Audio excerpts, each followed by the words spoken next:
fiqh and aqidah. It's only short. It's only going to be for 20 minutes or so, both session. It won't even be that long. We'll try to keep it as interesting as possible, so that yourself are still in tune with our sessions, and then hopefully have another leg stretcher for 5 minutes before our honourable guest and speaker and brother teacher, Ustaz Muhammad, is going to come and deliver the lecture series on Seerah of the Prophet ﷺ. So, really, I think you've got such a wonderful varied of different nasihas and lectures and activities. You really, if any of the places were to offer this, they'll be, kicking themselves, because what a wonderful thing that you're learning about the path of Allah, you're learning about the Seerah of the Prophet ﷺ, you're learning about the do's and don'ts of Allah and His Messenger ﷺ, you're learning how to actually better yourself. What more could you ask for, really? It's a wonderful thing. So may Allah bless our mashayikh, our teacher, Shaykh Abdul for these. They always spend so much time trying to articulate and make sure everything is as best as possible for the ease and comfort of the brothers who sit. So it's a blessing from them that they every year, continuously, year in year, they make sure that it's actually better and also fruitful for everybody. So inshallah we'll make a start. Aqidah, hot topic for many people. People become muftis and give fatwas out. So we're not going to go to that level. We're just going to learn the basics of aqidah and the basics of fiqh. So that why is always remember when you're attaining knowledge in ilm of the deen, is that the very first and the primary reason why you're learning knowledge for is for yourself. Is that you come to know who your creator is, who your Rabb is. You come to know what Allah likes and dislikes. You come to know Prophet ﷺ, you come to know what he likes and dislikes, his likes and dislikes. And you come to know how you can please them and how you can then convey that message to others. First and foremost, what many people they do when they go for seeking knowledge, they may go to a course in a Darul Uloom or Jamiat, or they may go for a short 1 year course or 1 day courses or whatever they do, is that you should always encourage, your intention should be that I am learning this knowledge, I am going to seek this knowledge for myself, for the sake of Allah subhanahu wa ta'ala, for His pleasure, so that I can better myself and improve myself. That I can come to know Allah subhanahu wa ta'ala better, I can come to know Him, I can come to know His commands, what He wants me to do and what He wants me to refrain from, so that I can be pleasing towards Him and I can attain Jannah and refrain from Jahannam. Then help the Prophet ﷺ to convey that message. That is what you're learning knowledge for. Not so that you get the title of Shaykh, you get the title of Ustaz, or you get the title of Allama, or a title of Doctor, or etc. etc. But for the best title is the servant of Allah subhanahu wa ta'ala, because that is what Allah subhanahu wa ta'ala used for Prophet ﷺ in the night of Mi'raj, in the Surah Isra. Anyhow, Aqidah, why is it important to learn about Aqidah? Is that the reason being, we're not going to go through all that, we're just going to go quickly. Definition of Aqidah. The reason being is that, now this is very simple so that you can understand, then maybe you pay attention a bit more. Now this is very, and I do this to all of our classes that I teach, the very first lesson I teach so that people understand it, and all of you will be aware of it. If I have the number 0, what is it? It's not even a number, but wait, because if I have 0, what is 0? Is? Nothing, 0. Now I have the number 1, and it is 1.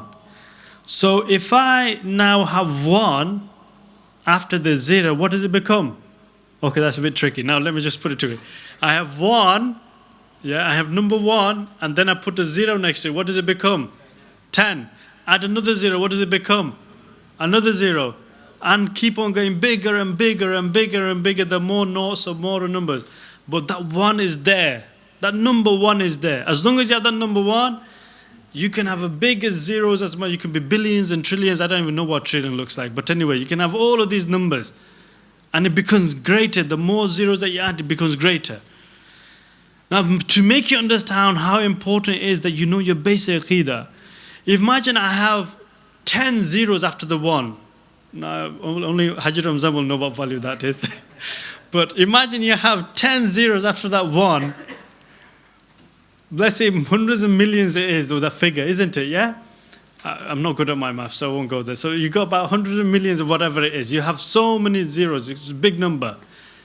Now, if I was to take and make that 1 and I change that to a 0, what number do you have now? 0. Nothing. You got nothing. Doesn't matter how many zeros go after the 1. If that 1 is 0, everything else is 0. And the representation, our honorable, this is all from the blessed teaching of our Shaykh Ahmad Abba, our honorable teacher, is that this is what they've always taught us, that the zeros represents, the 1 represents your belief. And the zeros, no matter how many big zeros you have, that represents your amal salihah. Your amal salihah will go in vain if your aqidah is not right. No matter how much ibadah that you're doing, no matter how much worship you're doing, you may be doing so much fast, you may be keeping so much, giving so much charity, etc., etc. But if you don't have sound aqidah in accordance to Ahlul Sunnah Jama'ah, it becomes zilch. It becomes nothing. All of that deed will go in vain. And that's how significant aqidah is. So now that I've got your attention, pay heed. And that's why we say, brothers, come and learn. The reason why I say it is that we need to learn. You'll be asked so many questions, and you believe it or not, it's most of it is about belief. Even the last previous session we did, that was all aqidah really. That was all aqidah. About the journey of man, who we are, what we are. This is belief. This is all about belief. About Allah subhanahu wa ta'ala, about world of spirits, etc., etc. These are all beliefs. So belief plays a pivotal part. Now, why I say it's important, how will you actually attribute, how will you come about, why is that? People say, how do I know if God exists? How do I know if God exists? How do I know? Now, what I'm saying, now people now say that, is God one or many? People will say that if there was a God, you Muslims, you say God exists, and all those people, religious people say God exists. If God exists, then why is there so much fitna and fasad in the world? Why do innocent people have to die? What is going to happen to me when I die? Is there an afterlife? And all of these questions are being answered by studying aqidah. And these are not everyday, but these are questions. You see when a tsunami happens, or an earthquake happens, or there's wars and atrocities which is happening, genocide which is happening. And then people, what happens? Shaitan puts in their head that people start questioning their faith. And that's why it's pivotal that you know about what your response or reaction should be. Because when Shaitan will give that verse first, or when those people will give that question, you should be able to answer. You should be able to give. But if you learn the basic aqidah, it will honestly satisfy your heart and mind, and you can be assured that you're building such a foundation. All your foundation of good deeds and tazkiyah and everything is built upon aqidah. This is a prerequisite. Having necessary belief, knowing the do's and don'ts, is the prerequisite to the path to the pleasure of Allah subhanahu wa ta'ala, which we'll mention here. So the word aqidah refers to those matters which are believed in with certainty and conviction in one's heart and soul. They're not tainted with any doubt and uncertainty. La raiba fi. There should be no doubt in your belief. If there's doubt, you've not attained certainty. You need to say certainty. The other word, aqidah, means aqd, which means a knot, a firm knot, a hard knot. Aqd is literally when you tie a rope and you put a knot, it's like a hard knot that does not budge, it doesn't move. And that's where it derived from aqidah, that you have such a belief. No matter whoever tries to untangle it, won't be untangled. It remains firm. Whatever accusation, whatever atrocity, whatever things happen, it remains firm, it remains intact, it does not change. For example, the sentence in Arabic word is aqd al-habl. That's what I just said about tying the knot of rope firmly. So that's what the root of tying your belief firmly so that it doesn't actually unravel. This is very important what we mentioned, the component deen. And again, refer back to the hadith that was mentioned in yesterday's nasiha. Man yuridullahu bi khairin yufaqihu fi ad-din, aw kama qala alayhi salatu, is that deen. What is deen? Many people say it's Islam, it's salah or zakat, or deen is about peace. Deen is made up of three things, three elements, three components, and you need to be firmly rooted in that. The word deen, our religion, is made up of three things, and whoever will lack in one of them can have detrimental consequences. Some can be consequences of hellfire, some can be consequences of living a miserable life, and some have consequences of other matters. Have consequences in the here life, afterlife. So deen is actually made up of three components. One is aqidah, beliefs. One is the fiqh, the Islamic law, jurisprudence. And then one is tasawwuf, self-purification. So a person who says he's a person of deen, practicing in his deen, know that he must have these three elements. To say that he's a practicing person of this deen should really mean not that he's offering five of namaz, the 5 daily prayers, and that's it. And what we think is this is a person who's practicing. But he may be slandering, he may be swearing, who may have dubious belief. That is not what we define as practicing. Definition of practicing person, a person who has the deen in him, is that person who has the balance of aqidah. He has a basic knowledge of the aqidah, basic knowledge of fiqh, and then he is also doing tazkiyah. He's actually embarked upon the path to the pleasure of Allah, doing tazkiyah and reforming the self. That is the person who has the holistic concept of deen. Anybody who falls short, for example, he lacks belief, or mean that he doesn't have the right belief, khatam. He doesn't know how to do ibadat. How will he please Allah subhanahu wa ta'ala? Draw close. He's not doing tazkiyah, there'll be deformation. And there's a qawl of Imam Malik, what is the qawl of Imam Malik about whoever practices? Okay. Yes. If you can translate as well, yes? The one who practices and learns fiqh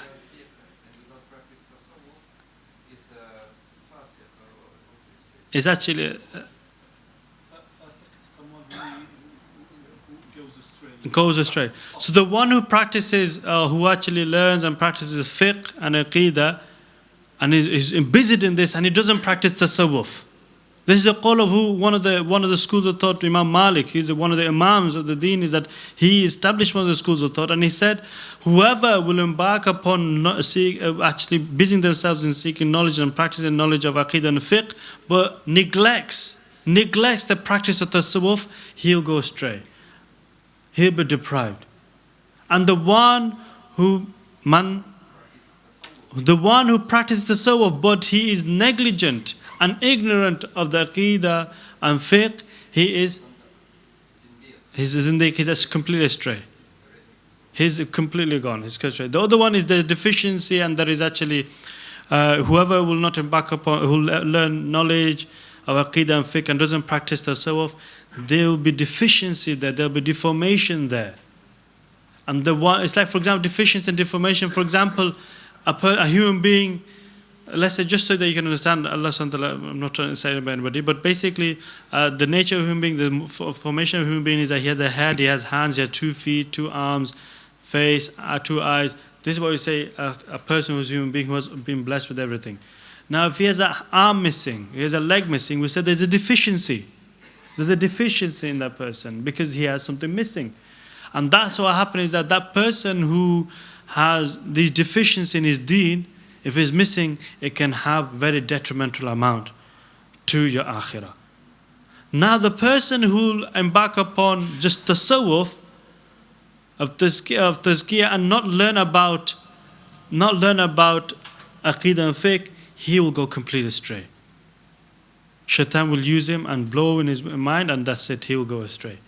So what is the way that Imam Malik said, Imam Malik, what did he say? He said, is the one who has a balance of the two. He is actually the one who balances. This is the balance. Aqidah, there's the fiqh and tasawwuf. The one who has the balance of these 3 things, he is correct and he is right in the path of righteousness. And he has attained the reality and the truth, which is what deen is about. So, deen and nasiha, this is what the deen is about. Aqidah, fiqh, tasawwuf, this is what we're supposed to. So, aqidah.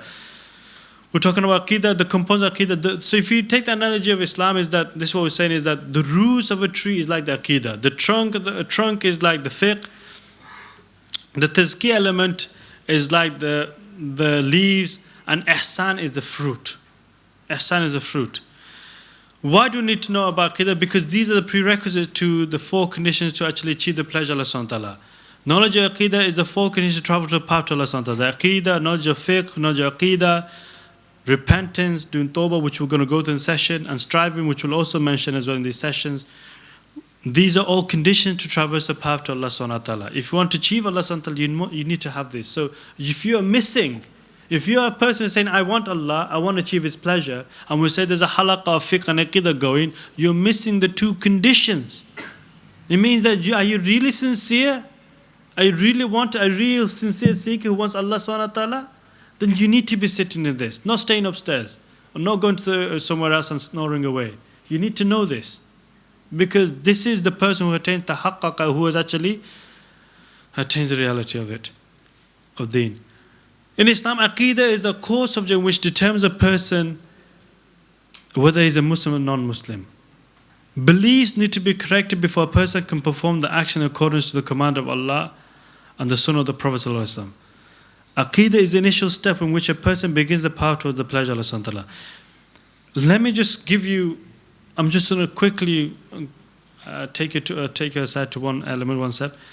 Is that many people, they say, we see our friends, they are sinful, they live in a sinful life. What is it we can do? What do we do? So what many people will do is that when they see their brothers and sisters, they see their friends, they see their husbands and wife, whoever it is, or colleagues, they want to change that person. So what they do is they tell them, don't do this and don't do that. Do this and do that. Oh, you're going to go to hellfire if you do this, you're going to go to paradise if you do that. The do's and don'ts. And really what happens is that if you want to change the persona, the personality of a person, do's and don'ts will not change them. If you tell, for example, you got a son and he's not praying, pray son. He's not praying. Okay son, you're going to go hellfire if you don't do this. He's definitely not going to do it now. So sometimes it works, sometimes it works. These are balancing. No, how is it that you can actually change a person's persona and personality? The way to do it is that you need to work on the person's belief. Now, if I was, inshallah, I'll draw this diagram for you, but that how to actually change a person's persona and change a person's deeds and akhlaq is that belief, aqidah is belief. The person's mindset, whatever belief he has, that builds his mindset. This is how he's going to think. So for example, we talked about the freedom of will.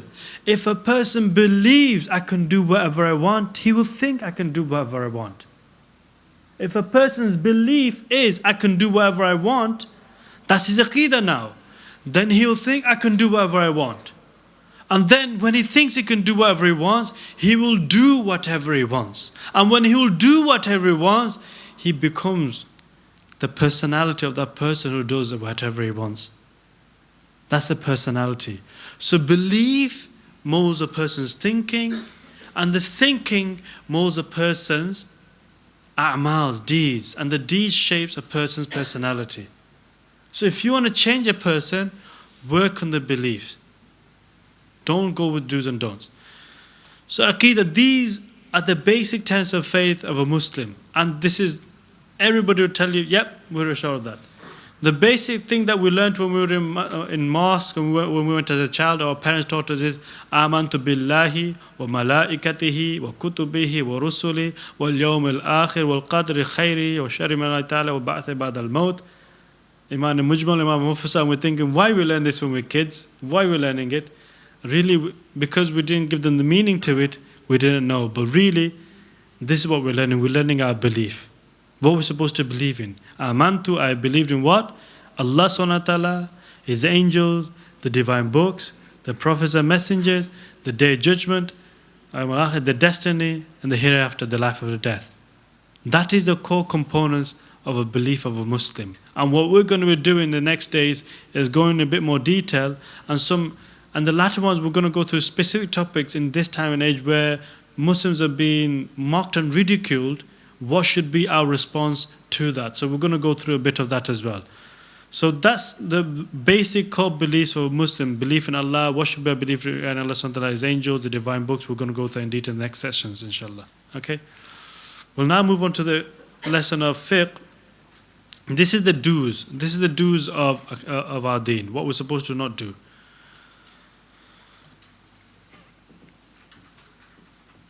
Tahara, cleanliness. Most fiqh books will start with tahara. And this is something that I do actually I want to actually tell yourselves. Is that everybody, if I mention the word, now those people who seek knowledge, they should be able to answer. Is when we mention tahara, when we start with tahara, and yourself can answer, is that what do you generally refer to? Brother? What do you refer to when we say tahara? In purification of the outer body, yeah? Outer body. That's a general thing, isn't it? When we say tahara, and we say tuhuru shatrul iman, is that tuhur, tahara, a cleanliness, is half, or is a part of iman, or some another is half of iman. That tuhur, so the basic outward practice is supposed to be as part of our iman and cleanliness. But why is it that we always give this the meaning of tahara to just outward cleanliness? We always think about the cleanliness of the outer. Yes, that's important. But have you also informed that tahara can also mean to the inner cleanliness? Did that word tahara just say, did the word of the Prophet say that tuhur, zahiri tuhur or batini tuhur? It's not mentioned. So really here tuhur, one of the indications we get, tuhur means for you to understand part of iman or half of iman is the purification of the outer and the inner. The purification, the cleanliness of the outer and the inner, that's the real, or what we can say is the ishara that we can get is the meaning of tahara here in this wording. Hazrat Jabir radhiyallahu anh reports that the Prophet said is that miftahul jannah salah and miftahul salah tuhur. The key to paradise is salah, and the key to salah is cleanliness. If you want Jannah, you start with cleanliness. Again, tuhur I say here. The key to salah, key to Jannah is salah. And basically when we say, because we are people who are trying to attain the path to the pleasure of Allah subhanahu wa ta'ala, always understand that this is not just on the outward level, but the inner level as well. And that's when the course of purification, you have the outer level of prayers and your inner. You have outer wudu, inner wudu, outer ghusl, inner ghusl, spiritual and the external as well. So here, salah, the key to salah is cleanliness. Definition of cleanliness, what is it? In Islamic law, it means the removal, in Shar'an, when we talk about cleanliness in fiqh, it means the removal of ritual impurity or filth. Purification of body means that your body should be free from all types of najasats, impurities. Now, there are two types of najasat. There's two types of impurities. There's haqiqi and there's hukmi. So haqiqi, visible, which is obvious, like urine and stool and blood of human beings and animals. And hukmi, the invisible, is like, for example, when you are without wudu, when you release wind, you're without wudu for other needs and necessities, that's when these are known as invisible, hukmi najasat. So what happens is that when you have invisible or visible najasat, impurities, what do we do to attain purity, purification? This is what we need to do. Is that for hukmi, if it's minor, all you got to do is perform wudu. For example, if you released wind, this is known as hukmi najasat, an invisible najasat, but maybe you're aware of it. But invisible najasat, so all you got to do, if it's a minor one, because class is a minor, all you got to do is to attain purity. In a state of purity, you just got to perform wudu. If it's a major, like for example, janaba, or if a sister is in hayd, is that then all they have to do is they have to do ghusl in order to attain purity of the body. So that's when it's hukmi. When it's haqiqi, it differs a little. It's slightly different. Haqiqi, when it's visible, for example, light, if it's mukhaffafa and mughallaza, if it's coarse, thick najasat, and if it's light najasat. If the light najasat is over a quarter of the body, then all you do is wash that body or that portion of the cloth 3 times and you attain purity of that cloth or body.